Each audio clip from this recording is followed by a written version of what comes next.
It is hands down the greatest mythological retelling of all time. It's the book that I think I would recommend to basically anyone. He did call one author, he didn't say they're lovely, but he called them handsome. But even more fun would be to agree with us. Thank you to all of our bindery members. Thank you to the Pit Fighters, the First Swords, and all of the Bright Stars. Truth and courage. Hello and welcome to the channel today. I'm Will, this is my brother Ed, and we've been inspired by the king of booktube, YouTube's resident librarian as he's nicknamed, Jack Edwards, who did a video talking about modern books that should become classics. I thought you only ever called me king. No, you must have dreamt that. But we're talking about, we haven't actually got a specific number, I think 10 books that we think should become classics. It's a top 10 list. It is a top 10, but even the term classic is ambiguous. What does that even mean? We've kind of looked at choosing books that have been published within the last 25 years, and I've got a vague criteria. Yeah, Will has made the criteria. I have no idea what it is, the books we've chosen, anything. You know some of the books, but so part of the criteria is it is worthy of a reread. I think that for a book to be a classic, it has to be one that yields different results and different rewards each time you read it. I know who you got that from. Harold Bloom. Yep, something I disagree with him on everything else except that. He's a great guy. Maybe that literature is a good thing. I agree with that as well, but for very different reasons. And then I think it has to have a certain accessibility, not necessarily in ease, because it can be a difficult book, but one accessible to an audience who are going to adore it. I think it needs a wide group to absolutely love it. So these are all books that I'd recommend a lot. And then I think it has to be distinctive. It has to be something that you think that is so different from most of what I read. It doesn't have to be subverting every single thing that you've ever read, but it has to do something to a different level. It takes its own hill. Yes, exactly. It's forged its own path. Exactly. And that leads on to the next point. I think it has to be masterful. It has to do something that it does in its field to the very highest level. Yeah. So not only does it create something new, it does it to an extraordinary height. Nice criteria, Will. Let's get to the I've books. just chosen 5 I really like. And I've chosen 5 that I like a lot as well. So the first book I think is going to be a classic is Cormac McCarthy's Road, a story that will give you depression, unfortunately. it does have a small light at the end of the tunnel. It's the story of a boy and his father travelling in a post-apocalyptic land, and it is extremely terrifying, horrifying, but probably Cormac's only book where he does have a thin veil of hope. Yeah, that's the weird thing, that there's hope but no sentimentality. Whereas I'd say his Border trilogy has hope. Has sentimentality but no hope. Yes. So weird inversion there. But there's a wonderful relationship at the heart of it. Yeah. I think out of all of his works, there's some that I absolutely adore as well, like All the Pretty Horses, No Country for Old Men. But The Road has a quality about it that is so unique. I think it being post-apocalyptic, such a small cast, some scenes that are harrowing and horrifying. Yeah. But just the way it's written, I think that quite a few people it will really jar with, because it is quite stripped back and they're like, what? Why is this father and son just not talking to each other? They just don't speak. I think that could jar some people, but such a huge population also adore it. And I think there's a real humanity to The Road, and the circumstances around these people is not very humane. It's something very alien, but still clinging on to the core of a father looking after his son is something I think that speaks to many, many people, regardless of their situation in life. People do bounce off of it because of the lack of punctuation. To me, that's never bothered me.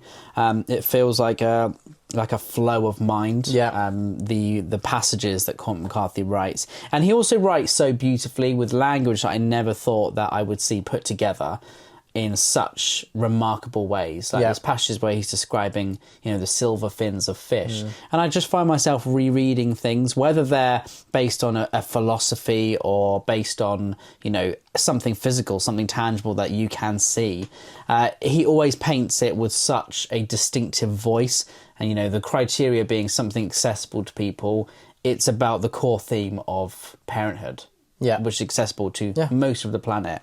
Even if you're not a parent, you may not understand it to its fullest, but you usually can empathise with that relationship. Exactly. And it's also something that moves in its own direction, creates its own path, swims in its own current, Very nice. And The Road does that, absolutely. From the way, the structure that it's written, to the very structure of the passages, to the content as well. So, paves its own road, you could say.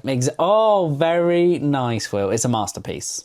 Next up, I've got one that we're both talking about. It is hands down the greatest mythological retelling of all time. It's the GOAT. It's The Silence of the Gales by Pat Barker. We were talking about prose. Cormac McCarthy, of course, is usually hailed as one of the greats of prose. One of the GOATs, yeah. One of the few to, I think, outdo him in a book is Pat Barker. I would say this is one of the top 3 books of prose of all time. The use of kind of the fluctuating use of language, where at moments we have very kind of vivid bits of detail and imagery and description, other times completely stripped back, really mirroring the psychology of the character, but in a way that really flows because you understand Briseis so well, because this is looking at the Trojan story, retelling it from the perspective of Briseis, which is so interesting because she is a slave, one of the Trojan royalty, taking a slave, and sees a very close perspective of characters such as Achilles and Agamemnon, and she kind of unnoticed. She has little to no agency. And Pat Barker, like Elodie Harper, does characters with little agency just incredibly well. And what I find remarkable about this book is the relationship between Achilles and Patroclus. Yeah. Because Achilles is this like PTSD suffering maniac, really, who's got this bloodlust, but also an extreme love of Patroclus with a really tender relationship in there. And Patroclus is so devoted to Achilles, knows him so well, and will do things that, you know, or understands him in a world where Achilles believes that no one can understand him. It's really powerfully written, and you know, where you really dislike who Achilles is, what he does. You know, for a key figure of the Iliad, someone labelled as, you know, having these Homeric qualities of heroism and greatness and choosing your name to live, you know, beyond your life, that is, you know, something that appealed to ancient Greeks. And to see him written in such a truthful and realistic way, you know, with the deeds that he was committing, is so powerful. And I would say The Silence of the Gales is it's an evocative book that will make you feel emotions. And, you know, Will talking about the criteria, something moving in its own direction, a masterclass of its genre, a book that makes you feel such a range of emotions, from confusion at kind of feeling empathy to someone who you didn't think you would, you know, kind of admiring someone and their loyalty to someone who's utterly, you know, evil, really, and their cause that they stand for. It's masterfully written to get the reader, I think, in on that. And her prose is, as Will said, the only thing, probably maybe Stephen Graham Jones as well, her and him, to outdo any Cormac McCarthy book, in my opinion. That is a bold thing to say, but I have to agree with you. Yeah. Next up, Ed. Next up is something that I've chosen for the video, so then Will choose his own version, I think, as well. And it is Between Two Fires by Christopher Bjornman. So this is a historical fantasy horror mashup. And I love that it's an amalgamation of different genres. It's a holy book. It's a book with holy themes of good and evil and religious Christian themes, but it's the story of a knight during the Black Death, during the 100 Years' War, which was a conflict between England and France. We have the knight Thomas, a disgraced knight, finds a village, rescues a girl, and feels the need to escort her to safety. And things start happening around the knight and the girl that are leading the knight to believe that this girl is something other, something far beyond just a girl that he kind of happened upon on the road. And the way that Christopher Bjornman writes, the structure of the book, that it's very much exploring themes of sin and very, you know, biblical undertones, but in a historical world that is reality. The horror aspects are things that become tangible, become real in this world. So demons, angels, things like that are very real in this world. It's just brilliantly written. The dialogue, the kind of, this reminds me of a bit of Blood Meridian, where, you know, Blood Meridian kind of reads like the King James Bible. This kind of antique lexicon that it uses in its vocabulary, in its structure. Just enough not to lose you, but to draw you into another world. It's what it does is it's full immersion. Yeah. You open this book and you know you're reading Christopher Bjornman's Between Two Fires. There's no other book in the world like it, because Christopher Bjornman is a fantastic writer. And I think many other writers could maybe think of this premise, but I don't think any of them could deliver Carry it it out like he in does. such a powerful way. So Between Two Fires, Christopher Bjornman. I mean, this book didn't sell very well when it first came out. Did it and not? he Has it been a slow burn? He bought the rights back and self-published it himself, which is And insane. now it's and kicked now off. it's such a classic. Yeah. And I would love to see some special editions coming out. Oh, yeah. this And it's year. got It'd the be Papa cool. Gwyn tick of approval. It does indeed. As I think every Christopher Bjornman book will, in the end. In the because end. He's loved everyone he's read so He has. far. And then I've got the book that I think I would recommend to basically anyone, and that is Glorious Exploits by Ferdia Lennon. This is historical fiction centred in Syracuse, and we've got Athenian prisoners after an attack. And we've got two Syracusean potters are in their midlife and they're having a bit of a crisis. They're not enjoying their jobs. They haven't accomplished what they thought they would, and they wanted to kind of recreate kind of the great theatre of old. And then they think, you know what, we've got one last chance. And they try to use the Athenian prisoners as actors. And that creates quite a few problems. In one way, it makes them see these prisoners as human and they start creating bonds with them. But there's this terrible power dynamic that they are giving extra food and drink to these prisoners who are in other ways being starved and dehydrated. Mm-hmm. And then on top of that, many Syracusians who have lost family and friends in battle against the Athenian prisoners do not like that these two potters are engaging with the prisoners. And this is quite a small book, but it is one packed with philosophy, with incredible dialogue, with exquisite exploration of themes. Yeah. I don't think I've ever had so much impact in such a small space of time. Every scene, I could really see this being adapted into a series of kind of short episodes, about 25 minutes, 30 minutes each. Yeah. 5 or 6 of those, because it's almost split into those episodic parts, isn't Yeah. it? That's how I remember there's 3 segments in particular that I think are just absolutely of the highest caliber in every single way. The characterization, the plot, the movement, the dialogue. And the way that he writes, because Ferdy Lennon's Irish, Yeah. and his characters actually speak with this kind of Irish dialect, this Irish twang to them, the way they speak with one another. It kind of does the opposite thing to what I was saying about Between Two Fires, Yeah. which is highly immersive in the time period. Yeah. This does the opposite thing, where if you change the name Euripides to Shakespeare, it would feel like it fitted in Tudor Yeah. England. And if you change the name, Shakespeare to Wicked, it would feel like it fitted in the 21st It's got a very century. strange duality because it does feel immersive and it does feel kind of historical, but you are right, Ed, it could easily transfer, and I think... And the historical details are essential to the book. Yes. In terms of technology, in terms of access. Yeah.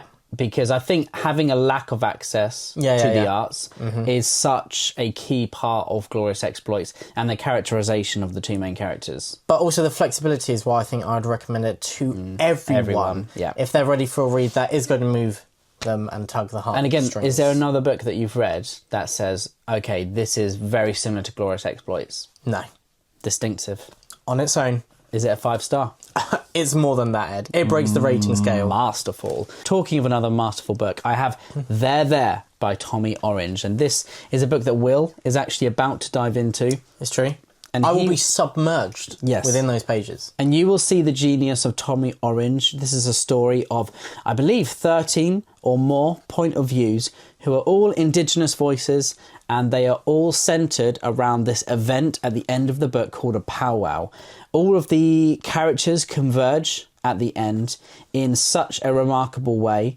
And I'm saying that this is a modern classic because of the life that Tommy Orange portrays about these characters who are Native American upon a reservation is so eye-opening, and it kind of like, it has so much energy to the writing, from the characters' experience to the way they're morphed and shaped, and most importantly, their relationships between one another are so human and real that I think anyone would get something out of this. I don't think I've seen anyone ever say okay, there didn't move me to tears. Yeah. Because it's such a well-written and brutally honest book as well. And I think that is a big part of what makes it such a classic in my eyes. Tommy Orange is a very sophisticated writer in terms of getting to the core of a character.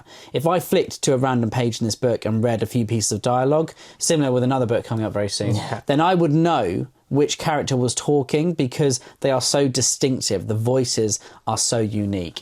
And you know, the fact that it is written, by an Indigenous voice about Indigenous characters as well, it is very different to things that we've been led to believe. We've been, that we've read as well about other cultures. It's just very, very unique and distinctive through that as well. I mean, the powwow is a major part of Native American heritage, and it's used in such a monumental way in this book, a way of culture, and it's really at times beautiful, at times very, very harrowing as well. Yeah. So it's a book that I think after you read this, Will, you will be saying, yeah, that's on the list. I'll say, yeah, and a lot of these books are harrowing, isn't it? Because a lot of the best books really do change us. You don't necessarily need There's it. no in the book, comedies here. but there's some with humour, but I wouldn't say they're outright comedies, and they do often change you in a way that is just irreplaceable. And I do think that all of these books touch on many different parts of the human experience rather than just one. Yeah.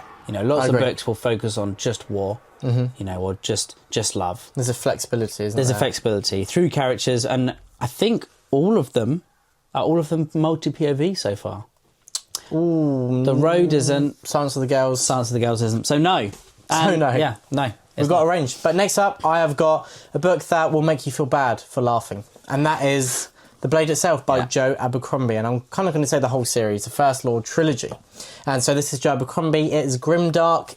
So basically anti-heroes as the main characters.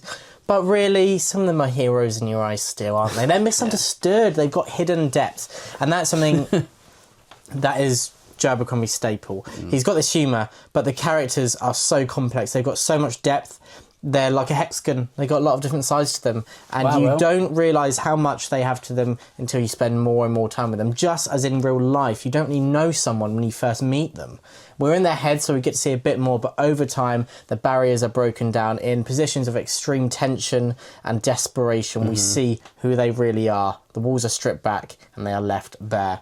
Joe Abercrombie has so many facets to his writing, which is just extraordinary. He is known for his innovation in combat, especially in the heroes. He's got kind of a head-jumping character, which has been done quite a few times. Has been done quite a few times now, but I don't think he invented it, but he's kind of the first to do it. I think he's the first to do it in a literary way. Because he said he saw it on the programme Aeon Flux, which is an anime that I've since watched. And there's one episode that goes through like the heroes, one character's moving along, and then they are killed, and then the POV shifts to that person who did the killing, and it's brilliant. But it reminded me of the very first fight in The Revenant. Is there anything else that we've seen that feels like that? I'm not sure. No, not either. really. But I think that he shows that he's willing to be bold, creative, innovative. Yeah. The dialogue is exceptional. I mean, Joe Abercrombie, before becoming a novel writer, he was a screenwriter. And so I think he's really got that ability to craft dialogue and characterisation with little ticks here and little ticks there that make them spring to life on the page. And just a really interesting plot as well. His use of subversion is extraordinary. This is not like any fantasy you have read before. I think many books afterwards have tried to copy certain aspects, and I think there's other incredible grimdark books, but a lot of them don't reach the same heights in every department that The Blade Itself and the First Law trilogy does. I always think of Joe Abercrombie as a bit of like the fantasy Tarantino.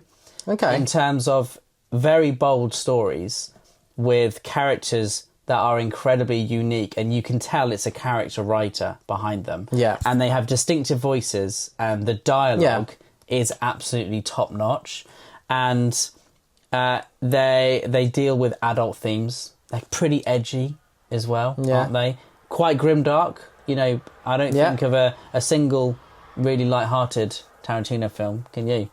No, not really. But I just think that the decisions that Joe Abercrombie makes with his characters are also brilliant, and he has a really deep understanding of how to keep characters as very true to themselves whilst making decisions that are quite different to decisions they've made before.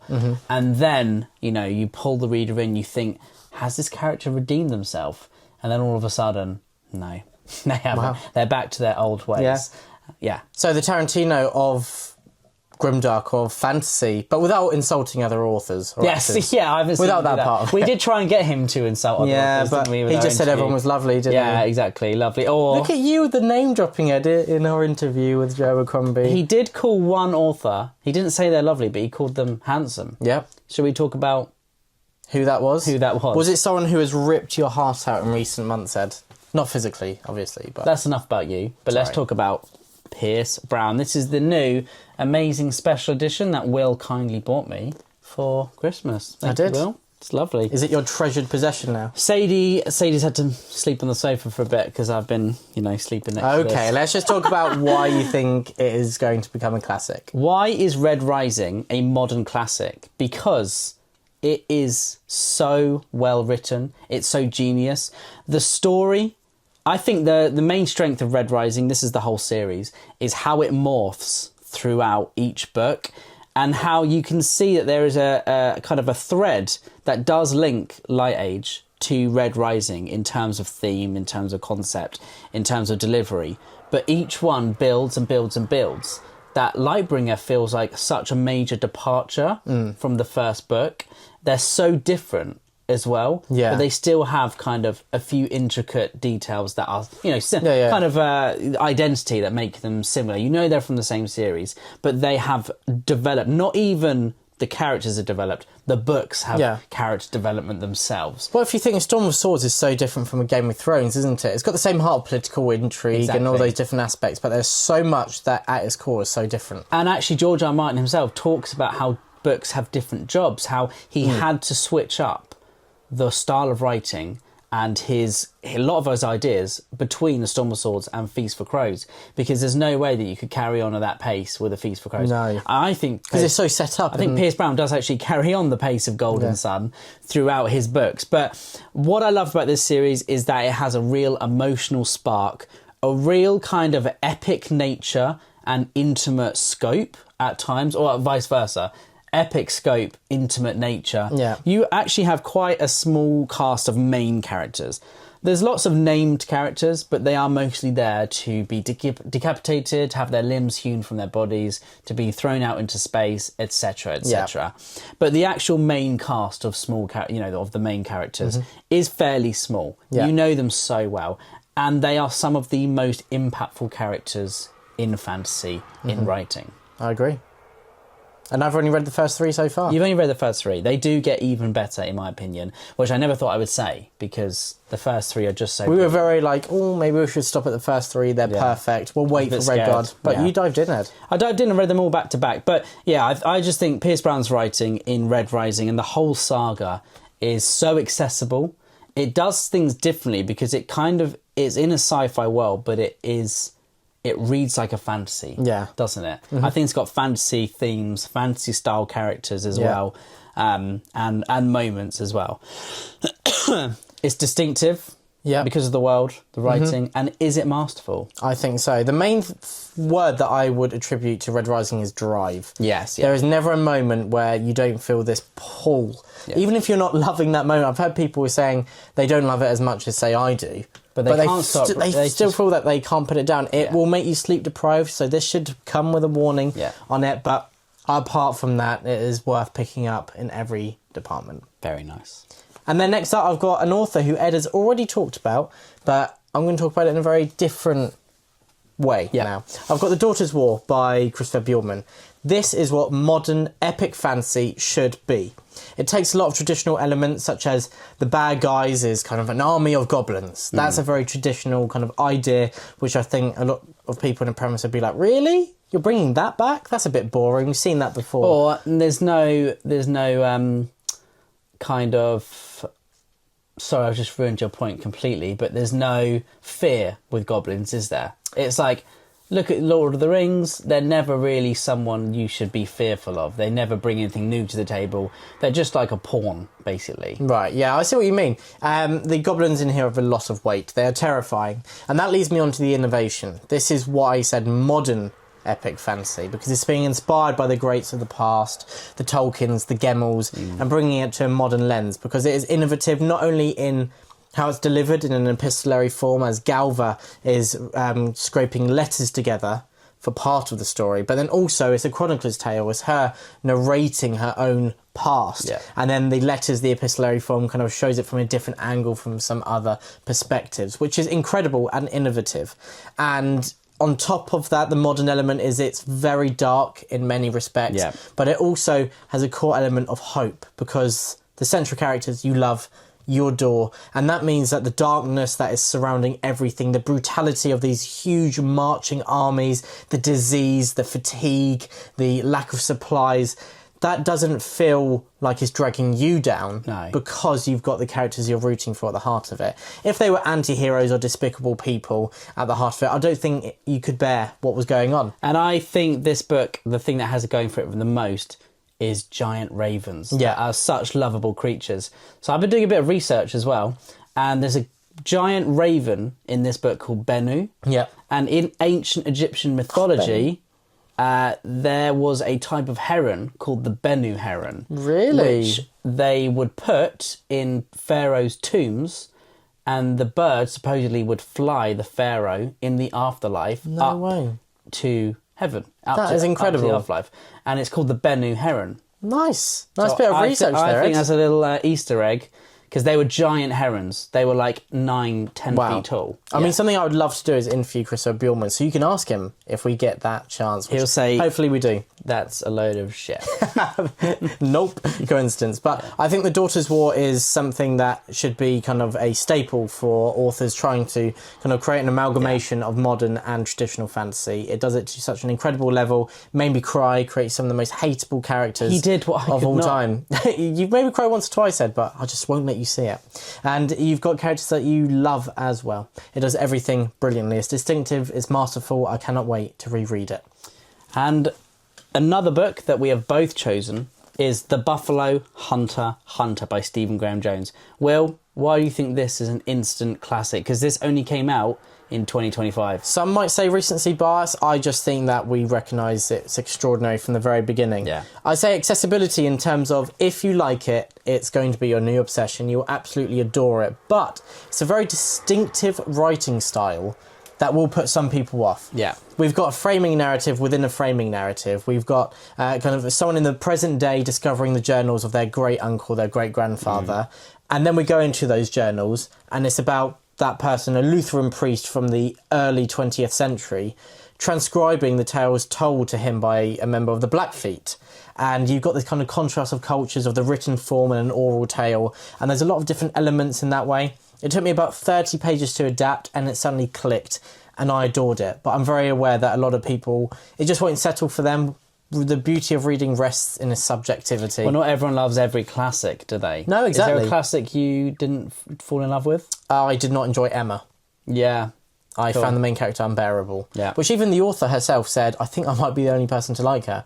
But then a lot of people did. But to me, I just... Yeah. Anyway, that's a tangent. Buffalo Hunter Hunter, I think, is extraordinary in that way, but also in the characterisation and the thematic work. Yeah, the themes that play out are incredibly apt. And even though it does introduce like fantastical and horror elements, you never forget that you are in a real living and breathing world. Yes. And the way that the Blackfeet culture is used as kind of a whirlpool around this incredible story of Goodstab, who is at the core of the book. It is, the culture's used so beautifully at times and so powerfully, and you're seeing kind of like I said about Tommy Orange, the harsh realities that maybe you were kind of unaware of before reading from an actual Indigenous author's perspective, which is highly valued because different experiences. The Buffalo Hunter Hunter does something so well, which is make the world itself feel like a character.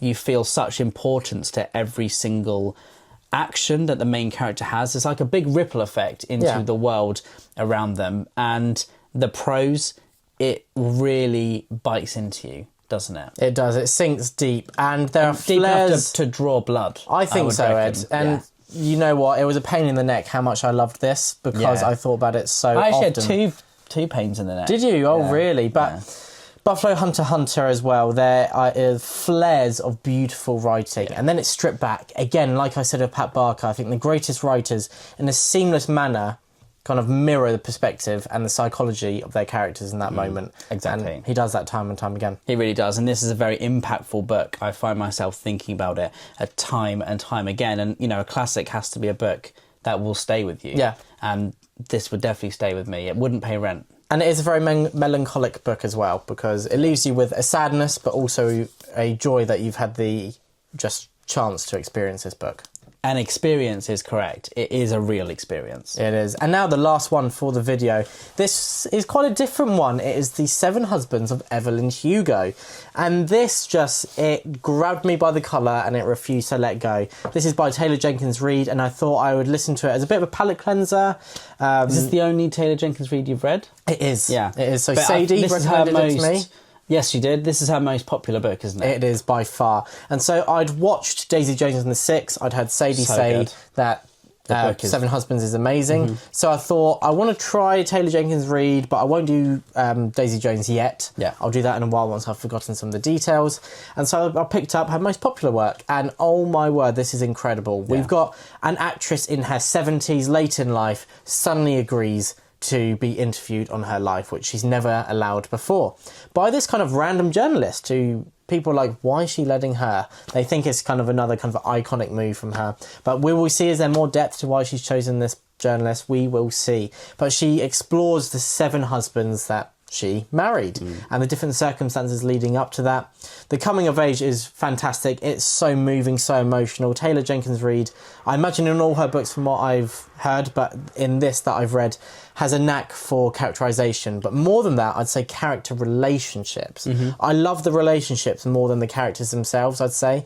I've really felt the bonds, and especially when we're looking at a movie star, someone who for a while spends such an intense period with a group of people and then is separated from them. That must be so difficult for actors. They're very privileged in many ways, but there must be extreme difficulties that we can't really imagine with the lives that we lead.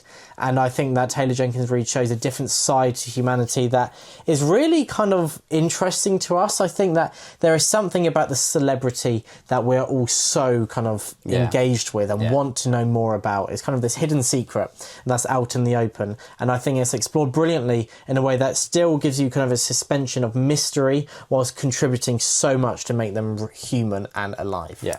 Nice. Well, I'm very intrigued to read that and more Taylor Jenkins Reid. I might binge a lot of her books this year. think Her you should. Atmosphere is incredible. Sadie has read everything by her, I think? Not Or Atmosphere, maybe not Malibu Atmosphere. Rising, I don't Okay. think yet. She loved Carrie Soto is back. Yeah. Daisy Jones, Evelyn Hugo. Yeah. Nice. Very nice. Well, that is our video of what books we deem to be classics in a variety of genres, and hopefully you guys have been kind enough to like the video, maybe give us a subscribe. Would be Maybe. cool. Maybe. And then most importantly, to write in the comment below, what do you think is a modern classic? Do you disagree with us? Do you want to argue with us in the comments? That would be great fun. But even more fun would be to agree with us and say, what a great job we did. Nice. That'd be But nice. you can also join our bindery if you are interested in discussing more books with us, which is it's kind of like Patreon, but more geared towards books. It's created by someone who loves books and it's only for books. You can see lots of creators, aka tastemakers on there. You can join our bindery, which will give you access to our Discord. And then from there, it's a whole world of reading because we have a nicely sized community over there who are always willing to join a buddy read with someone else, and it's very exciting. Thank you very much for watching. Let us know your classics down below. And truth and courage. Truth and Courage, The Brothers Gwyn. the Brothers Gwyn.